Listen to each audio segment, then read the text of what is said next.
국제문화평론가 임상훈 인문결연구소장 전화 연결하겠습니다. 안녕하십니까? 네, 안녕하십니까. 슈퍼 태풍 야기가 베트남 북부를 강타를 했습니다. 7일에. 피해가 꽤 많지요? 네, 피해가 점점 커지는 것 같습니다. 그 슈퍼 태풍이라고 부르죠. 야기 베트남 북부에 강타를 했는데 다리가 무너지고요. 그 버스가 급률에 휘말리는 일까지 생겼습니다. 사망자, 실종자를 합쳐서 지금까지 발표된 것이 71명으로 발표가 됐거든요. 예. 피해가 점점 커지면서 추가 폭우가 예상되고 있어서 지금 곳곳에 산사태 위험 경보도 발령이 돼 있고요. 피해자가 아무래도 더 늘어날 그런 전망으로 지금 있습니다.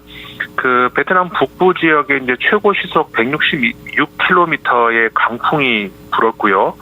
300mm 이상의 폭우를 몰고 오면서 인명 피해가 컸는데요. 네. 그 무려 강수량이 430에서 440mm까지 이르는 그런 북부 지역도 있었습니다.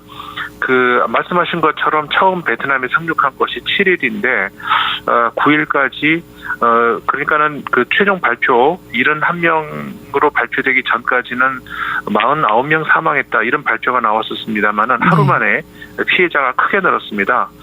그 북부 하이퐁에 소재하고 있는 LG의 그 산업 그 생산법인 그 건물도 지붕이 무너지는 그런 피해가 있었는데요. 다행히 그 지역에 인명 피해는 없었습니다만은 생산된 냉장고 세탁기를 보관하고 있던 그 창고가 물에 잠기는 그런 피해를 입었고요. 현재는 일부 생산 라인이 재개된 것으로 그렇게 알려지고 있습니다. 예. 그동안에 이제 사망, 부상 당하는 사람들이 더 늘었나 봅니다. 80여 명 정도까지 계속해서 진행 중이어서 태풍이 이제 보통은 쭉 지나가는데 계속 한 곳에 머물러 있어서 피해도 더 크지 않았나 하는 생각이 좀 듭니다. 예. 미국으로 가보겠습니다. 11월 대선까지 이제 2달도 채 남지 않았습니다.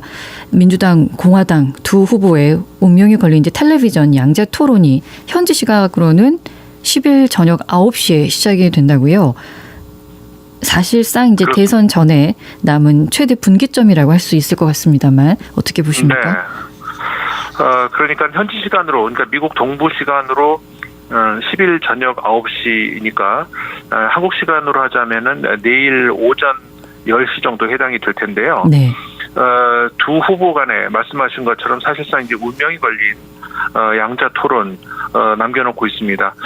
지금까지 여러 가지 그 두 후보 사이에서의 어떤 변수 이런 것들이 있었습니다만은 시간이 점점 이제 대선으로 향해 가면서 많은 변수들이 이제 하나씩 없어지고 있는 상황인데 네. 특히 그 트럼프 전 대통령 같은 경우에는 가장 큰 장애물이 아무래도 사법 위기였었죠. 그렇죠. 그런데 최근에 그 4개의 특히 그 4개의 형사 재판을 지금 그 진행 중으로 있는데 그 가장 관심이 모아졌던 그 뉴욕주 맨하탄 법원에서의 재판 이게 원래는 그러니까는 배심원 판결에서는 유죄 판결이 이미 났습니다. 그런데 그 판사의 그 판결을 이번 달에 남겨놓고 있었는데 법원이 이것을 대선 이후로 판결을 연기를 했습니다. 네. 이렇게 되면서 사실상 트럼프 전 대통령이 남기고 있는 사법 위기는 대선 전까지는 아무래도 이제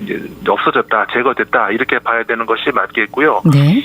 그다음에 해리스 민주당 후보 같은 경우에는 전당대회를 거치면서 상당한 어떤 그 추진력을 얻고 상승세를 이어갔는데 일단은 현재로서는 그런 그 허니문 기간은 끝났다 이렇게 이제 봐야 될 것 같고요. 네. 그래서 양 후보 간에 다시 초접전 양상으로 지금 흐르고 있는데 그래서 이제 앞으로 어떤 예기치 못할 상황이 없다면은 사실상 이번 토론회가 최대 관문이 될 것으로 보여집니다. 그래서일까요? 토론 규칙 정하는 문제에서도 양 후보 측이 상당히 민감하게 반응을 했다고요. 네, 아주 작은 부분까지 상당히 민감하게 반응을 하는데, 그러니까 주최 측에서도 이제 공정한 경기 룰을 위해서 신경을 많이 쓰는 모습인데, 예를 들어서 TV 토론을 시작을 하면서 모두 발언은 안 하기로 했고요. 네. 사회자가 질문을 하게 되면은 두 후보가 번갈아 가면서 2분씩 답변을 하고 거기에 추가로 또 2분 추가 답변을 할 수가 있고 그 다음에 그것이 끝나고 나면 1분씩 역시 또 추가로 이제 시간이 주어지는 그렇게 이제 진행이 됩니다. 가장 그 두 후보 사이에서 좀 민감하게 반응했던 부분이 마이크. 네. 그러니까 말을 하고 있을 때 상대방 마이크를 켜놓느냐 꺼놓느냐 이 문제를 놓고 굉장히 좀 신경이 이렇게 곤두서는 그런 상호 반응이 이어졌었거든요. 그러니까는 지난번에 그 바이든 대통령과 트럼프 전 대통령 간에 토론할 당시에는 마이크를 꺼놨었는데 그때는 왜 그랬냐면은 그 바이든 대통령이 그 지난 2020년 선거 당시에 트럼프 후보 측이 계속 끼어드는 것에서 신경질적인 반응을 바이든 대통령이 보였거든요. 우리 이번에는 바이든 대통령이 꺼달라 이렇게 요구가 받아들여졌었는데 네. 결과적으로는 그렇게 하다 보니까는 트럼프 대통령의 그 중간에 끼어드는 이런 모습들이 많이 정제되면서 오히려 트럼프 대통령이 유리하게 됐다는 이런 그 평가들이 있었거든요. 네. 그렇기 때문에 이번에는 또 반대로 해리스 후보 측에서는 마이크를 켜게 하자 뭐 이런 주장을 했었는데 네. 결국은 어쨌든 그 발언 중에 상대방 마이크는 꺼놓는 것으로 그렇게 정리가 됐습니다. 예, 그렇군요. 역대 대통령 선거 토론하고 비교했을 때 이번 토론을 한번 예측해 본다면 어떤 모습이 될까요? 지금까지 미국 대통령 선거 토론을 보면은 아무래도 물론 당연히 이제 그 똑똑한 후보, 뭐 또 말을 잘하는 후보, 그리고 이제 많은 정책 비전을 내놓는 후보 이런 후보들이 이제 좋은 평가를 받는 건 사실이었습니다만은 어떤 그 언변이라든가 이런 것만으로 승리를 했다고 볼 수 없는 그런 예들이 많이 있었거든요. 네. 과거에 보면은 예를 들어서 패기가 넘치는 후보, 어떨 때는 또 진정성이 더 보이는 후보, 또 어떨 때는 인간미가 더 보이는 후보. 그러니까 이 토론 능력 못지않게 다른 그 요인들이 점수를 많이 받는 그런 일들도 많이 있었습니다. 그렇기 때문에 이번에도 누가 이제 언변이 실력이 더 좋으냐 이것만으로 승리를 누가 했다라고 볼 수는 없는 측면이 있고요. 네. 또 하나가 또 이렇게 그 공화당 지지자들 그리고 민주당 지지자들 사이에서 이 토론 평가 기준이 좀 다른 성향이 있다는 점도 눈여겨볼 대목이거든요. 어떤 점입니까? 예를 들어서 그 민주당 지지자들 같은 경우에는 보통 그 후보자의 논리적인 근거라든가 그 정책의 구체성, 그 침착한 대응 이런 것들을 높이 평가하는 그런 경향이 있거든요.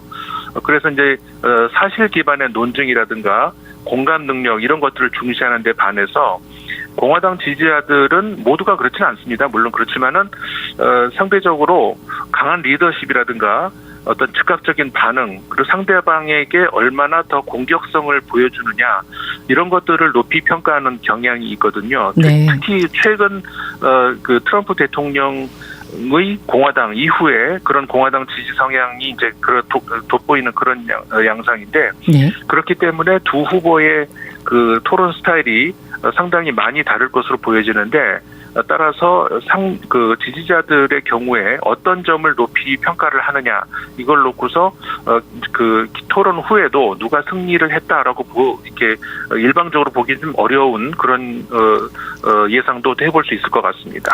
결과가 나오기까지 긴장을 놓칠 수가 없을 듯 싶습니다. 예. 네. 이번에는 유럽으로 가보겠습니다.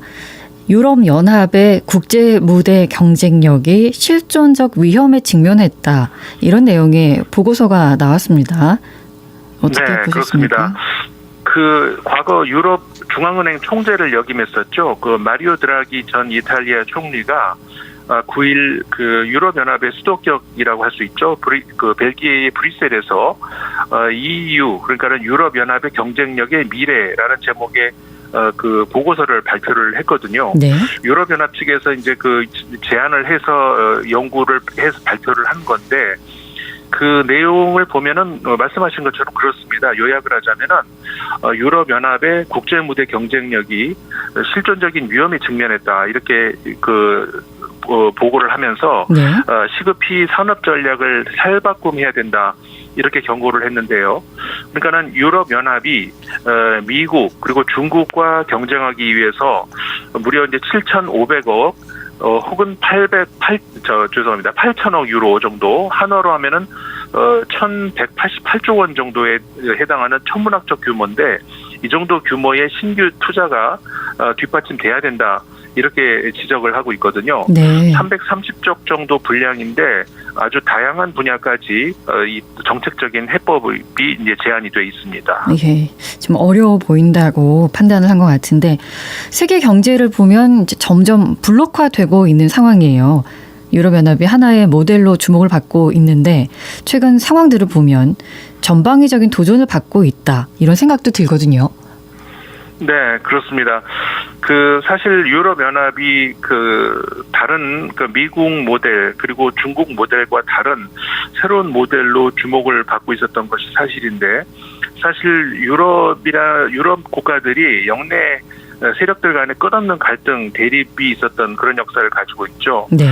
그래서 이제 2차 대전을 끝으로 좀 공생의 길을 모색하자, 이런 기치로 이제 유럽연합이 출범을 했는데, 그러니까 처음에는 이제 주요 에너지 생산을 공동 관리하겠다는 그러니까 석탄 철강 공동체로 이제 출발을 했고, 그 이후 하나하나 점점 구체화시키면서 현재 그 공동 시장에다가 이제 화폐를 통합하는 그런 단계까지 이르지 않았습니까? 네. 이게 이제 앞으로 궁극적으로는 군사, 외교, 안보 이런 차원까지 크게 하나로 통합을 하고, 이제 반대로 문화 이런 측면은 하나로 통합이 아니라 더 조그만하게, 더 작은 공동체, 더 작은 단위로 다양성을 보존한다, 이런 큰 목표 아래 한 걸음 한 걸음 수십 년째 나아가고 있거든요. 예. 그런데 이제 21세기 들어서 유럽연합이 큰 위기를 맞고 있는 것이, 지금 전 세계를 휩쓸고 있는 배타적인, 또 이 극우적인 혐오 정치가 유럽의 내부도 지금 점점 잠식하고 있습니다. 그리고 이제 경제 문제를 보더라도 경제 침체가 점점 길어지면서 영내 국가들 간의 이제 경제력이라든가 위기 능력 이런 것들이 격차가 벌어지고요.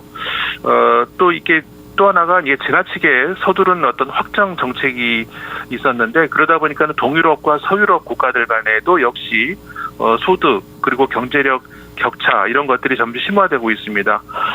이런 것들이 결국은 유럽연합이 앞으로 쭉 성장하는 데 있어서 걸림돌로 작용이 되고 있고, 특히 회원들 간의 만장일치로 의사결정을 하는 이런 시스템으로 되어 있는데, 그러다 보니까는 어떤 위기 상황에서 순발력 있는 대응에 좀 어려운 그런 점들이 있습니다. 이런 여러 요인들이 어떻게 보면은 유럽연합의 현재 그리고 미래의 먹구름으로 작용을 하고 있는 것 아닌가, 이렇게 보여집니다. 예, 도전을 해야 되지 않을까, 그럴 때이지 않나라는 생각이 듭니다. 일본 살펴보겠습니다. 오늘 27일입니다. 자민당 총재 선거가 예정돼 있는데, 현재까지 여러 중진들이 출마 의사를 밝히고 있군요. 네, 그렇습니다. 고노다로 디지털상이라든가 또 모테기 도시마스 자민당 간사장 같은 우리나라에도 잘 알려진 그런 정치인들이 이미 참여하겠다, 이렇게 선거에 출사표를 던졌고요. 네. 하야시 요시마사 관방장관, 고바야시 다카유키, 또 전 경제안보 담당상이죠. 이런 인물들도 모습을 보이고 있고요. 특히 관심을 끄는 것이 이시바 시게루 전 자민당 간사장, 그다음에 고이즈미 신지로 전 환경 대신, 이런 인물들이 현재로서는 눈에 많이 띄는 그런 상황인데요. 네. 이시바 시게루 전 간사장 같은 경우에는 일본 자민당 총재 선거에서 어떻게 보면 가장 많은 출마 기록을 세우게 되는데요.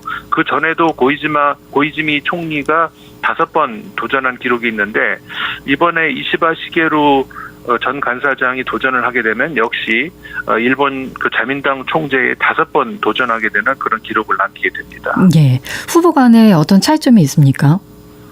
네, 좀 전에 말씀드렸던 후보들 중에서 예를 들어서 고바야시 다카유키 같은 경우에는 74년생입니다.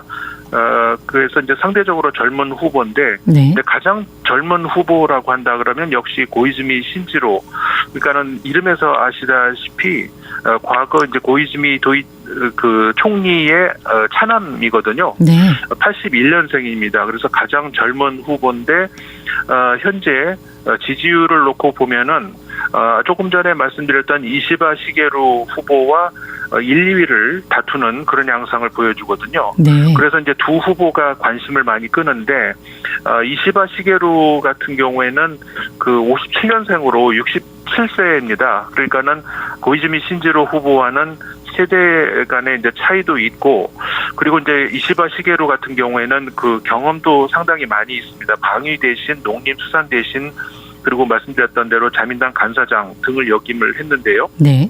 반면에 고이즈미 신지로 후보 같은 경우에는 상대적으로 경험이 좀 부족한 그런 약점이 지적이 되는데, 반면에 지금 그 자민당이 상당한 그 내부 개혁이 요구되는 그런 상황에서 어떤 개혁을 강조하면서 젊은 후보의 이미지 이런 것들을 내세우는 그런 홍보 전략을 가지고 있어서 두 후보 간의 차이가 좀 명확하게 드러나고요. 네. 그다음에 이제 우리 한국 입장에서 관심을 많이 가질 수밖에 없는 것이 이 이웃 국가와의 관계, 그리고 역사 인식 이런 것들을 이 후보들이 어떻게 가지고 있는가, 이것도 상당히 우리가 이제 관심을 가질 수밖에 없는데, 상대적으로 이시바 시게루 후보 같은 경우에는 과거 다른 그 일본 자민당의 인사들과 비교를 했을 때, 물론 이시바 시게루도 상당히 그 보수적인 인사는 맞습니다. 그런데 역사 인식이라든가 이런 차원에서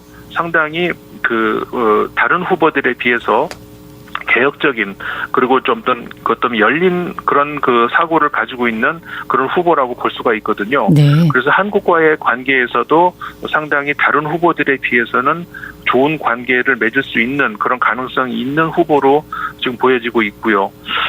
고이즈미 신지로 후보 같은 경우에는 바로 그 문제에 있어서는, 그러니까 역사 인식 문제라든가 이런 데 있어서는 이시바 시게루 후보보다는 조금 더 우리 입장에서는 불편할 수도 있는 그런 그 성향을 가지고 있습니다. 네. 근데 이제 반대로 일본 내부에서 보자면은 예를 들어서 사회 문제, 그러니까는 여성 평등 문제라든가 이런 문제에 있어서는 또 상대적으로 고이즈미 신지로 후보가 조금 더 개혁적인 그런 이미지, 그리고 이제 그런 그 생각을 가지고 있는 것으로 좀 전해지고 있거든요. 네. 그렇기 때문에 뭐 여러 가지 면에서는 그 두 후보가 상반되는 그런 양상인데, 조금 전에 말씀드린 것처럼 그 조사 기관에 따라서 이시바 시게루가 1위를 하는 그런 경우도 있고, 고이즈미 신지로가 1위를 하는, 그러니까 두 후보가 1, 2위를 다투고 있는 그런 양상인데요. 근데 이제 그 1차 투표에서는 그 당원 투표, 그다음에 당우라고 해서 이제 회원, 그러니까는 돈을 납부하는 이런 이제 당우들이 이제 투표를 하는데 반해서 과반수로 정해지지 않을 경우에는 2차 투표로 가는데, 2차 투표에서는 의원, 그다음에 대의원들이 투표를 하게 됩니다. 네. 근데 이시바 시게루 후보가 아무래도 의원들의 그 지지도에서는 조금 약점을 보이기 때문에 뭐 여러 가지로 좀 고려할 사항이 많은데 좀 네. 지켜봐야 될 것 같습니다. 알겠습니다. 국제정세에 오늘도 말씀 전해주셔서 고맙습니다. 네, 고맙습니다. 언제 어디서나 내 손 안의 뉴스. 광주 MBC 뉴스 유튜브 구독으로 함께하세요.